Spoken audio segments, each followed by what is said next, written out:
This is Bandit, the Atari 8-bit podcast.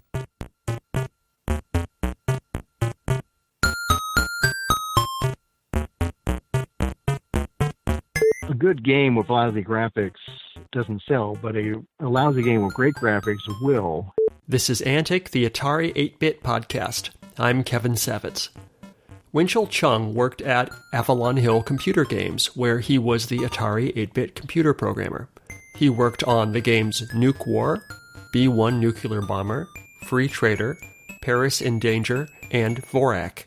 His best-known game is probably Gulf Strike. This interview took place on April 10th, 2018. In high school, I was always very interested in tabletop war games. And I did some artwork for, there was a game called Ogre. But anyway, a gentleman named Brett Tondro had a play-by-mail game where you would have half price if you would punch your own computer punch cards. So if you did that, he would send you how to pretend like you knew what you were doing, how to use the machine even though you never saw one before. And I tried it, and gee, this is easy. So this is a play-by-mail game that was mediated by some sort of computer that used punch cards, I assume?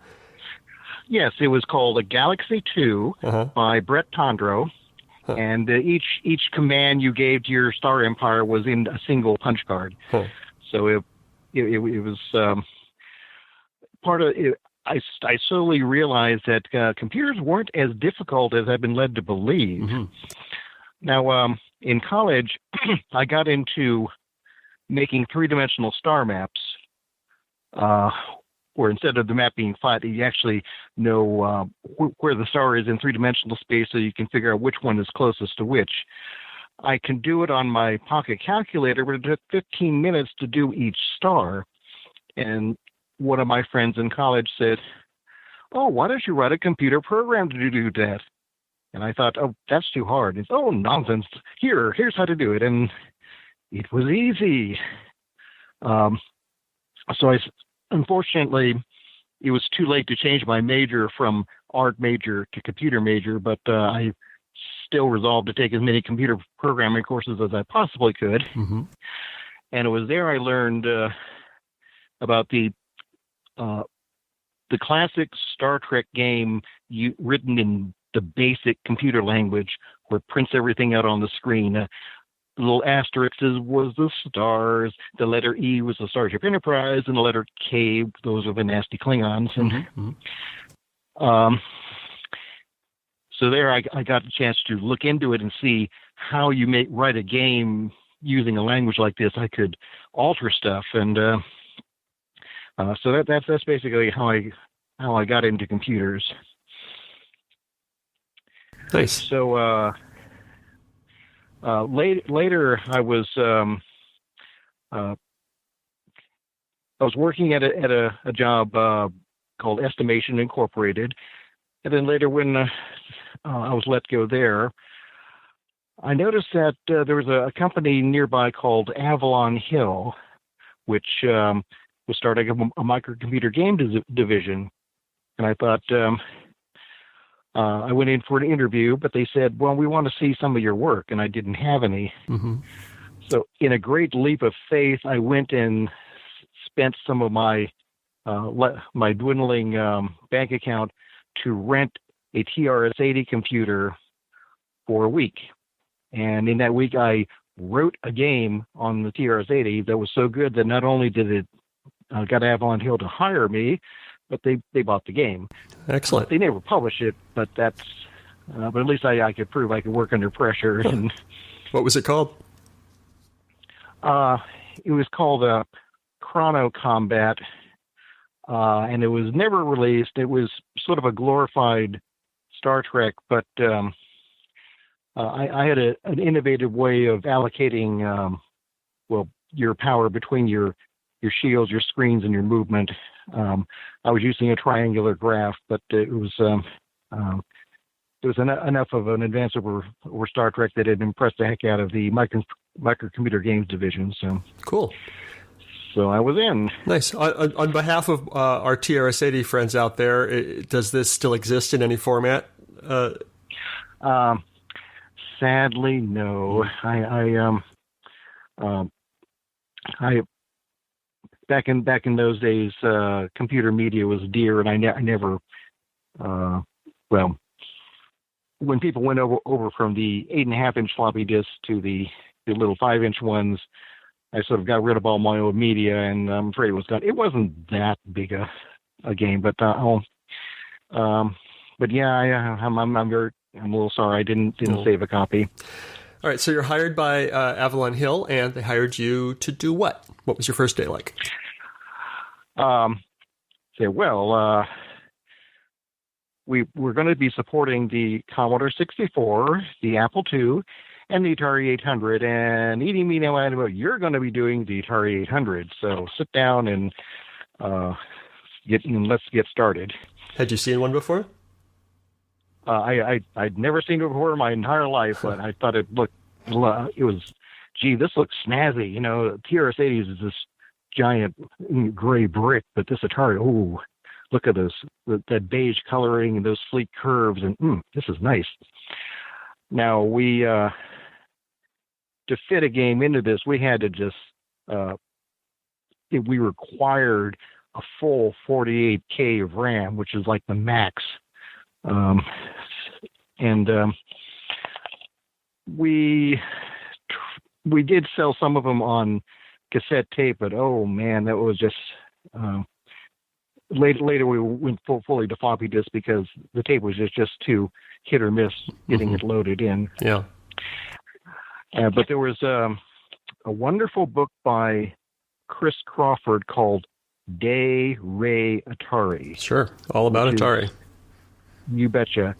And that was my Bible. I had to learn all about all the ins and outs and the antic chip and so forth. Mm-hmm. But the big thing was you want to get a good user interface, especially if you're playing a board game on a Atari 800. So the Atari had something called a display list, which is a little program saying, well, this line's going to be this graphic mode, the next line's going to be such and such a graphic mode. And then when the computer gets down to the bottom, this scanning line has to jump from the lower right-hand corner back to the upper left-hand corner. And in that period, the computer screen is not doing anything because it's waiting for the electron beam to get up there. And that's where you put in a display list interrupt, and and Dave Ray Atari showed you how to write a little routine that would make a cursor on the screen. And something that we take for granted now, but it was hot stuff back then, that you could move around with your the joystick.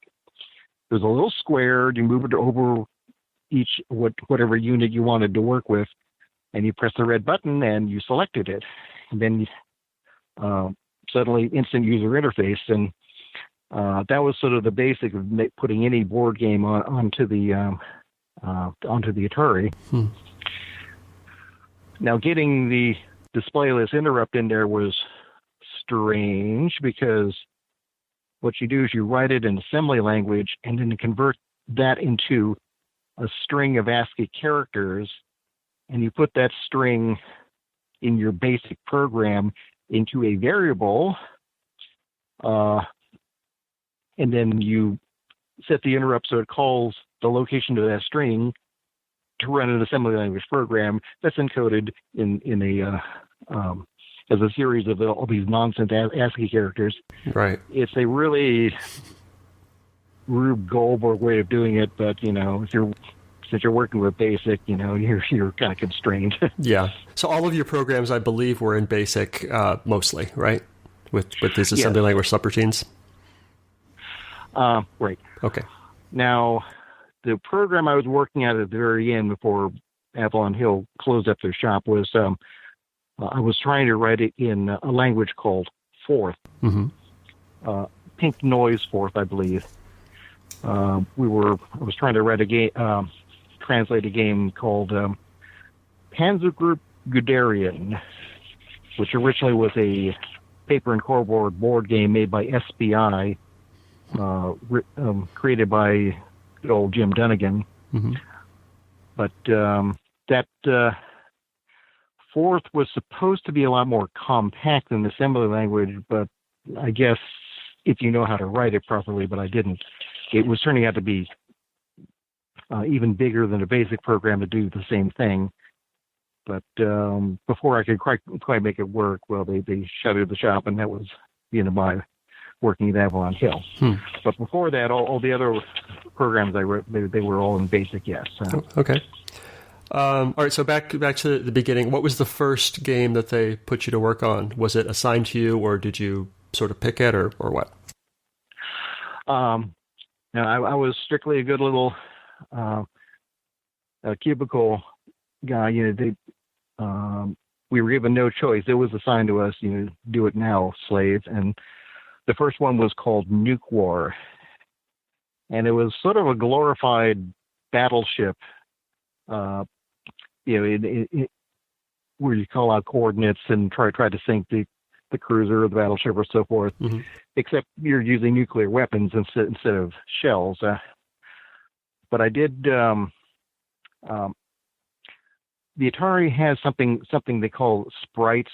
They're kind of little graphic objects you can move around on the screen on top of whatever's there. Yeah. So I made the nuclear weapons a nice little bomb symbol and found a mathematical routine for a ballistic parabolic arc, so I could have the bombs arching in the street off the edge of the screen and landing on the unfortunate city. And then I had a series of custom graphic characters I made to make a little mushroom cloud go poof and convert the city into a crater. So,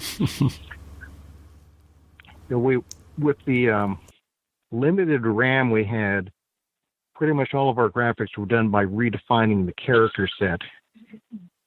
So it takes up far less room than if you're just drawing a bitmap. It's just that what's in each square is a lot more. You can't put anything. You just can put a series of icons, basically. Sure. So that was the first. That was about 1980, I believe. Was that released? I don't see it on the list here of your games. It was, but I don't think it never did well. So I think they got rid of it. Well, it wasn't. It was dropped fairly quickly. Again, this was one of the first ones, so it wasn't really a super colossal game. But the most of the other games, these were all sort of ones that had been written by somebody else for a different platform, and I was busy porting them over onto the Atari. And in some cases, I had to make a new user interface, and I also had to make the graphics for them. Mm-hmm. So like in this next one was B-1 Nuclear Bomber. So for that one, I actually did draw a simplistic view of the inside of the cockpit, and used some redefined character set to make a little explosion icon in the upper left-hand corner. When if the bomber got too close to the enemy, he would shoot at you, and so I would momentarily make the screen flash and then make the little explosion there to know that you just had a very narrow miss and you better watch it scale off. So we had a sort of a graphic tablet that was it was two arms that were at each corner of the arm was potentiometers, and it had a little plastic disc with a crosshair on it. So this would plug into the Atari, and by using special software, you could move the arm to trace drawing on a piece of paper, and keep on hitting the button to register the point and to gradually draw dot by dot onto the screen. Mm-hmm. Because of a limit to how the Atari could display things, if you made a series of vertical lines that were on the even rows, it would look like a patch of blue. But a series of vertical lines on the odd rows, it would be a patch of orange. and if they were double wide, they'd be white. So instead of just being able to draw in black and white, we could draw in black, white, orange, or blue. As long as you're very careful about which row you're drawing in. Right. Now, unfortunately, if you would display this using a Commodore 64 monitor instead of a television set, that was actually clear enough that you could see the vertical lines instead of seeing the colors. So we just hope they stay with the TV set. So you made use of the Graphics 8 artifacting feature. We'll call it a feature. Yes, it's not a bug; it's a feature. Right, you know that. Sure. Nice. Sometimes in the I would do the artwork for the title screen, and I'd try to squeeze my name WINCH somewhere in some obscure corner, just so I knew it was there, even though no one else could ever find it. But a lot of them have that. So anyway, cool. And if they found it, did they make you take it out? They never did. Knock on wood. So they probably would have, but I was too clever.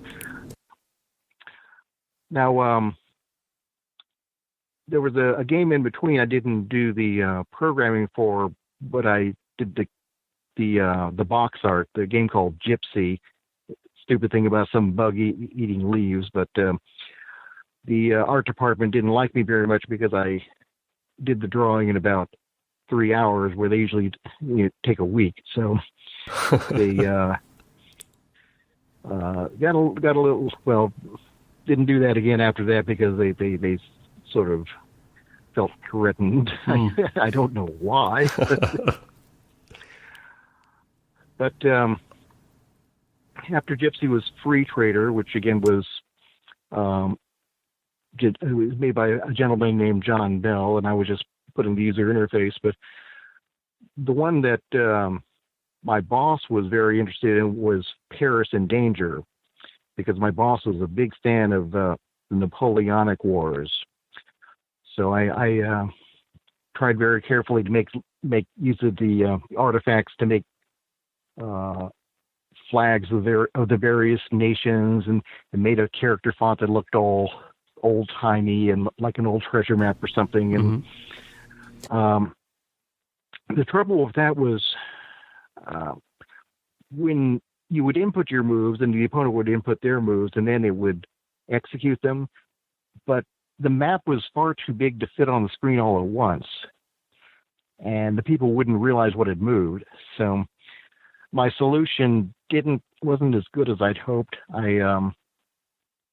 Whenever a piece moved, I would scroll the map frantically so the piece was right in the middle, and then you'd see it move one square, and then the map would scroll to the next piece moving, and that piece would move a square. And by the time it was done, you had a good case of motion sickness. It was just too jarring, We never got around to it, but the boss wanted to actually make a miniatures game of Napoleonics, where you would have irregular sized units that the people who play tabletop, they'll glue miniatures to something called a stand, which is an oblong piece of wood representing the actual frontage of that military unit, and they don't have to actually match up to any grid. They can be to any angle you want. So he really wanted to experiment with that, but it was alas not to be. So the game of Vorrak was mostly for that. I was just redefining the graphics, because that was fairly set in stone. The big one though was Gulf Strike. Mm-hmm. Avalon Hill had purchased a bunch of games from Victory Games, who had split off from the old SBI tabletop board game company when it went bankrupt. And we were expected to try and somehow shoehorn this gigantic monster game into 48K of RAM. And I managed it, but I had to keep throwing out features because there just isn't enough room to do anything in such a narrow space. The big thing with Gulf Strike is we needed to have a computer opponent. Again, in 48K RAM. It just so happens, I read an article the month before about something called influence maps. So what you do is the computer has a piece of paper, a virtual piece of paper, the same size and shape as the map.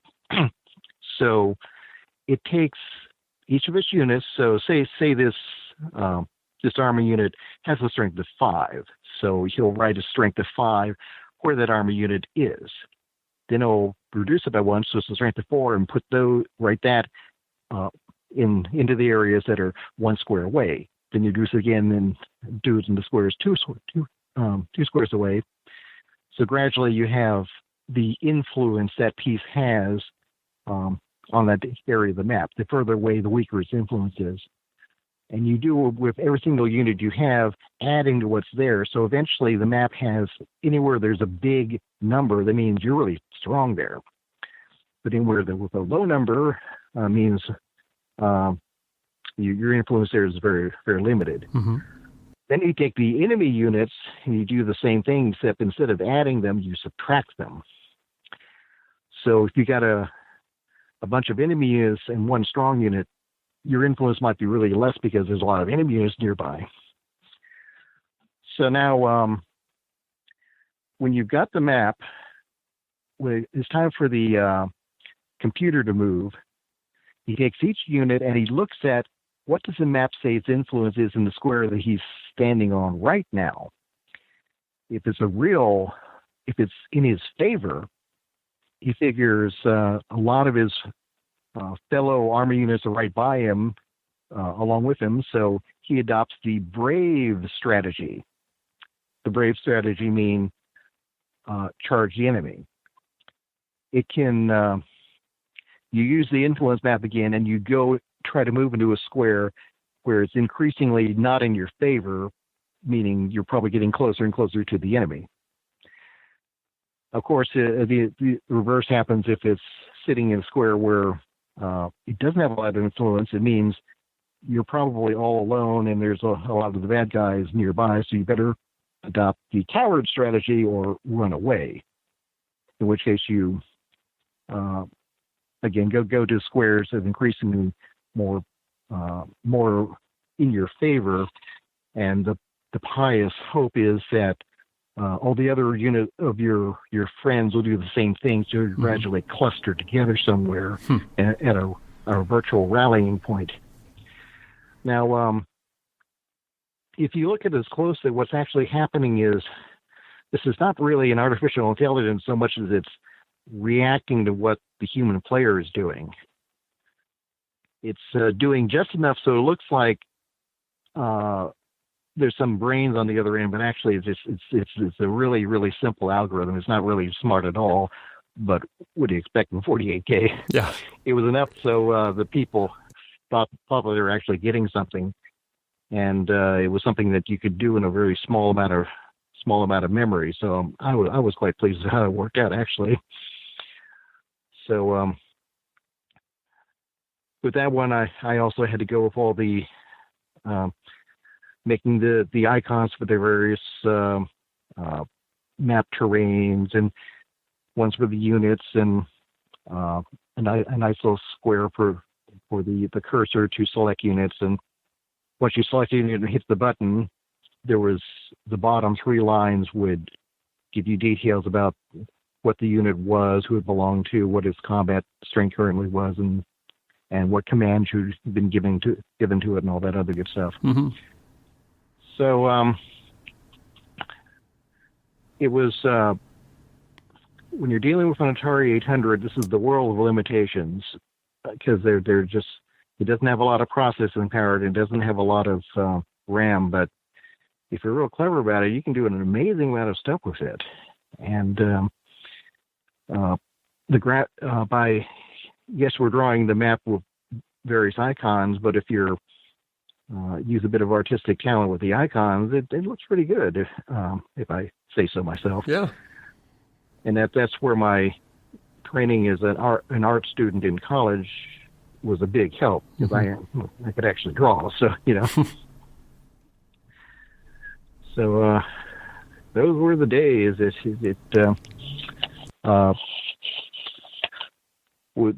There were lots of we got lots of submissions from people outside saying, "Gee, would you like to publish our game, Avalon Hill?" Yeah. Oh, did you? And they Sorry. Did you get to look at those? Or?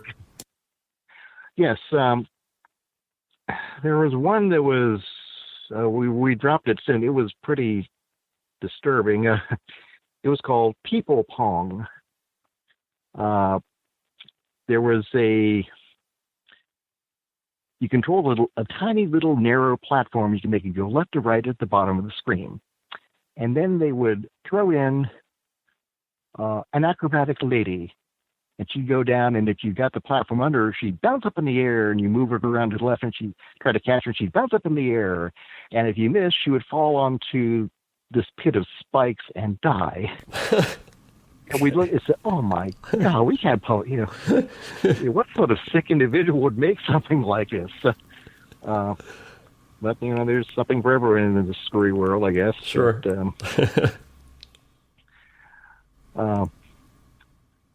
But we were always reading the Atari or Apple or TRS-8 or whatever magazines to find out what the latest state of the art was, and to learn the new techniques and bouncing ideas off each other. It was those were heady days back then, because everything we were doing was sort of new. Nowadays, there's you can go to college and take classes on how to write these games, and there's standard techniques and the design patterns and things you can do. But back then, we were making them ourselves, and so yeah, it was something. Did were you the only Atari guy, or were there others also churning out Atari software? I was the only Atari guy. We had basically one for Commodore 64, one for Apple II, and one for Atari. Mm-hmm. And we had a gentleman who was in another shop who was working with the Atari 2600, the cartridge games. That was gradually being phased out, so we didn't see a lot of him. But just one of each of us. So, wow. And sometimes we'd be working on the same game, just on different platforms. So we have to coordinate and try to make sure it sort of looked halfway the same. And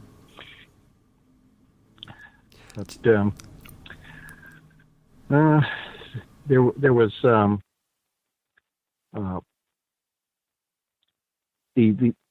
the Gulf Stripe again was the only one where I was like writing the game, since the original was a cardboard board game. All the other ones I was more or less porting. I was taking someone else's game and going it over, bringing it over. So when that happened, we'll say in Gulf Strike specifically, did you have to get to sit down and play the cardboard game a few times, or did you just read the instructions? Oh, yes. Tell me. Yes. I've learned the hard way that the instructions, they give you all the rules, but they don't give the implications. Once you start playing, suddenly you'll discover, oh, this rule working if that rule suddenly does that, and that was not expected. It's not the sort of thing you can get from reading it. You actually have to sit down and play it. So that was it wasn't a monster game, but it was pretty huge. We set up one of the tables in the room. We dedicated it to the to Gulf Strike, and we actually just played it between it among ourselves for a couple of games till we got the hang of it. And that's when you write, you take notes and note the interaction and trying to get ahead of it. It's a lot to wrap your brain around. But since we all of us in the shop came from a war game background, this being Avalon Hill and that, we were used to that. It wasn't something totally strange. What I'm saying. Once in a while, we could send messages to the game designer of the paper and cardboard game and ask him questions, because some of the rules were a little vague, but mostly they were all in New York, so we never actually met them. They were just a voice on the phone or a letter or something. Cool. And how were you expected to be as true as possible to the original game rules as part of their agreement with their board game maker? Yes, it was mostly a matter of implementing it. We couldn't actually change the game. They get a little testy about that. But I did, however, have to trim away some rules or some whole systems that just wouldn't fit. But we had to adhere to it as close as possible, because the victory games had their name on the box cover. So no playing around, or that would be violation of contract, and the lawyers would get involved and everything would get really nasty. So no, we didn't do that. So, yeah. Did you get? Were you paid flat salary, or did you get royalties on these, or what? Sadly, no. We were little worker drones, so we just got a salary. No bonuses or anything. Yes,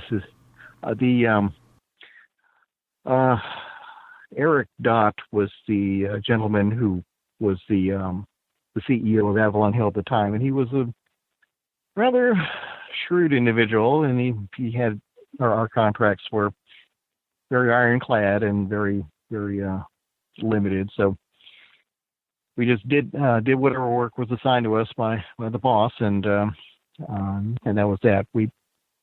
It's not like, well, again, these were not games that we had made. There were games we were porting over, so it's not like we were rock stars or anything. We were just doing the job, you know. Were you familiar at the time with Chris Crawford's Eastern Front? Oh yeah. Well, as a matter of fact, I think the system of using the joystick to select units and all that was basically from Chris Crawford's Eastern Front. Chris Crawford went into that in Day Area Atari, using the Eastern Front as sort of a model. But that and his other game, Legionnaire, they were like the ultimate Atari games. Not just because they had great user interfaces, but they were just great games. They were fun to play, and there was always, gee, I'll bet you I can do it. Just one more game, and I could do it. And then you look up and it's 3:00 in the morning. We had a nice little meeting with Chris Crawford. They invited him down and took him to a fancy restaurant. We got to tag along and ask him questions, and he was a wonderful gentleman, and oh God, he was so smart. Just the way he talks, you knew he was working at a level quite a bit above you. So we were quite lucky to have access to all that wisdom. So and is, again, like you were saying, that Day Ray Atari is you've got to read that if you want to program the Atari 800. Just no two ways about it. Yeah. What's not in the book is just not worth knowing. Did you get a sense of how well these programs sold? It sounded like Gulf Strike was your big winner, maybe. Yes, Gulf Strike was the big one. The other ones, it was more toward the end that they started to sell a bit, but the early ones kind of sat there on the shelf. But it was never quite as profitable as they like, and So that's why eventually they sort of shuttered the shop. But I did remember reading a lot of nice reviews at the time about Gulf Strike. Even one by there's a science fiction writer named Jerry Pournelle who he wrote lots of military science fiction and he had a column in Byte magazine called Chaos Manor, and he actually mentioned Gulf Strike, saying you got to check this thing out, which I gave me warm fuzzies, and I put it into a hung it on the wall so I could just look at it and sigh. Oh, I've arrived. Cool. So you kind of jumped to this earlier, but I'm interested at the end. You said you were working on a game, and then all of a sudden you were done. So tell me about your last day there. Yeah, again, I was working on Panzer Grenadier, but you sort of sometimes you get a sense from talking with the main office that the people get tense, and you sort of, there's something's going on. There's this undercurrent in the air, and you sort of hunker down and hope for the best. But no, he came in. We're sorry. You are superfluous to our needs.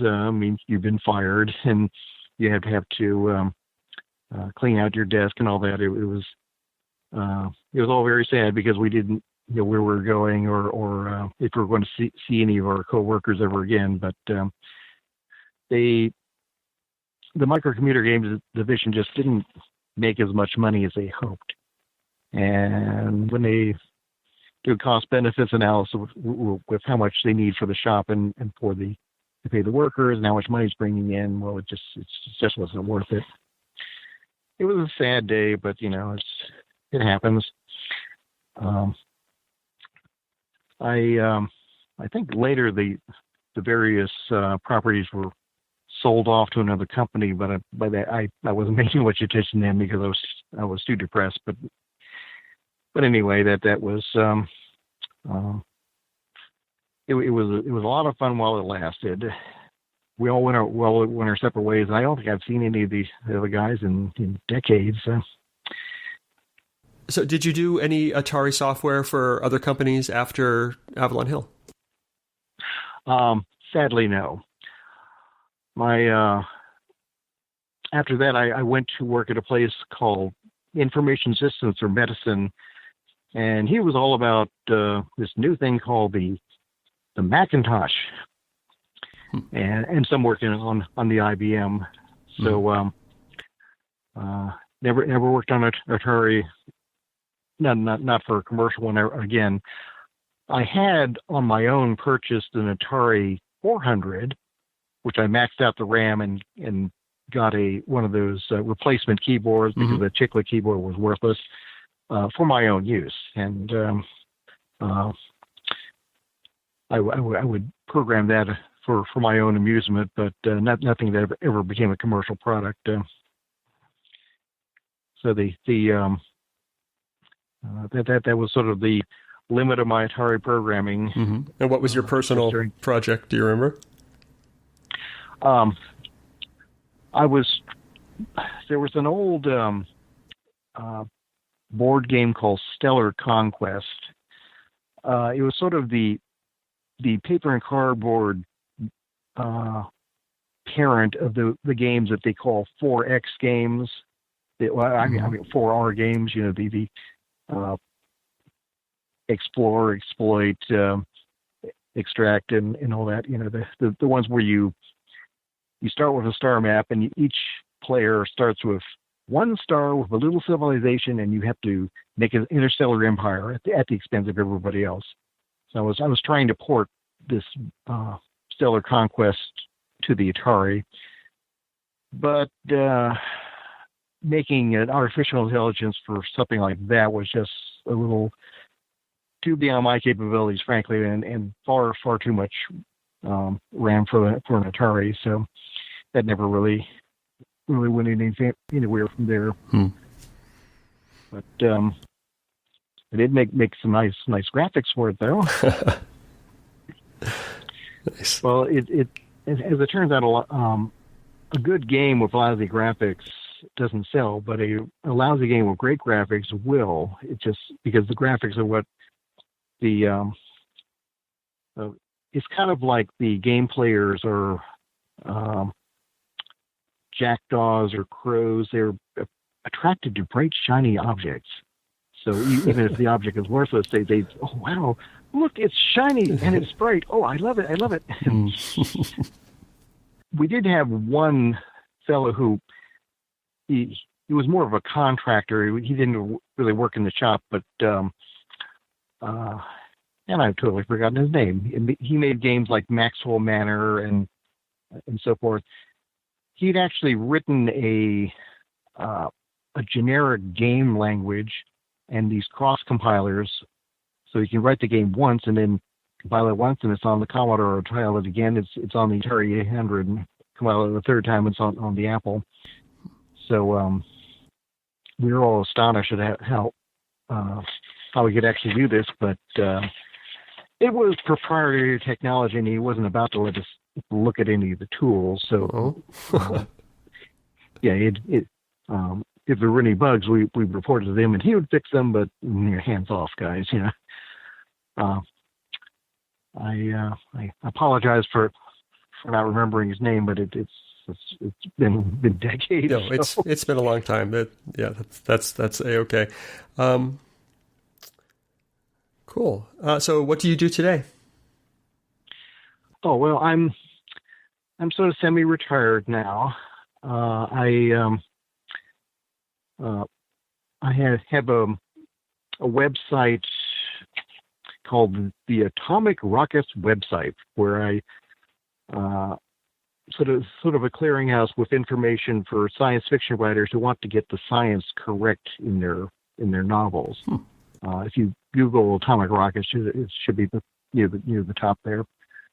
It's hooked up to a Patreon campaign, so it supplies me with enough for my retirement for now. So,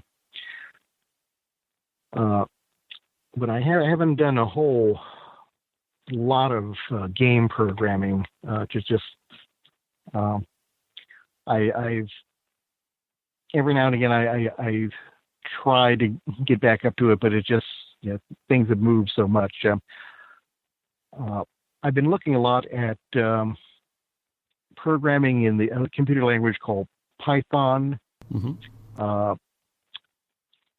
using various graphic package, multi-platform graphic packages, because Python runs on a lot of platforms, and if you use a graphic package, it'll run on the same amount of platforms, and you can just write once and have it everywhere. I've mostly been looking at doing games like there's one called Ice House, played with pyramids, little plastic pyramids, but I figured out how to do it on an actual screen. And I was helping. There's a gentleman named Phil Eklund who had a cardboard game called High Frontier, which is a scientifically accurate game based on industrializing the solar system. And he actually used my website to help him out with some of the technical details. So I've been looking at trying to computerize that, but that's again going to be a major undertaking. It looks like it'd be something nice to do, but I don't think I'm ever going to actually finish it. This is something you're going to need a full resources of a full company to do. So, but it's I got into programming back in the 1980s, and it's been a long time. So and things change so much nowadays. Yeah, they do. I do remember when that the Atari XL came out. That we thought, oh my God, this thing looks like it came from the future. It's just so snazzy with it. That's extreme bevel on the front and those dramatic colors, and it was just love it. It's a shame it didn't. Atari didn't last long enough to give it a chance, but that thing looked like you could have used it as a prop in a science fiction movie. It was that good. So. It's a good looking machine for sure. Yeah. Oh yeah. All right. I think this is my last question, Winchell. If you could send a message to the Atari computer users that still exist, and you can right now, what would you tell them? You're playing with a piece of computer history. This is what computers like when they were new, when everything was new, when this was something new and astonishing. So just because it can't do all the fancy graphics, it doesn't have enough memory to hold a candle to modern machines still, just the fact that you've got some heritage that you can know what it was like way back in the day when people were exploring and finding out exactly what could this thing do. We don't know. We got to find out. So it for that reason alone, it's worth playing with, worth experimenting with, just worth using it. All right, good answer. Thank you. This was great. Thank you very much. Okay, thank you very much, sir.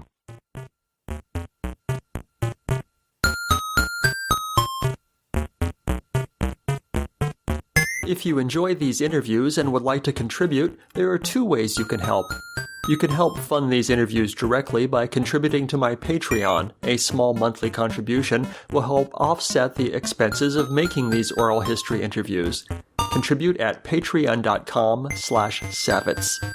Or make a tax-deductible contribution to the Internet Archive, a nonprofit digital library that has done incredible things to preserve computer history. Make your tax-deductible contribution at archive.org/donate. Thanks.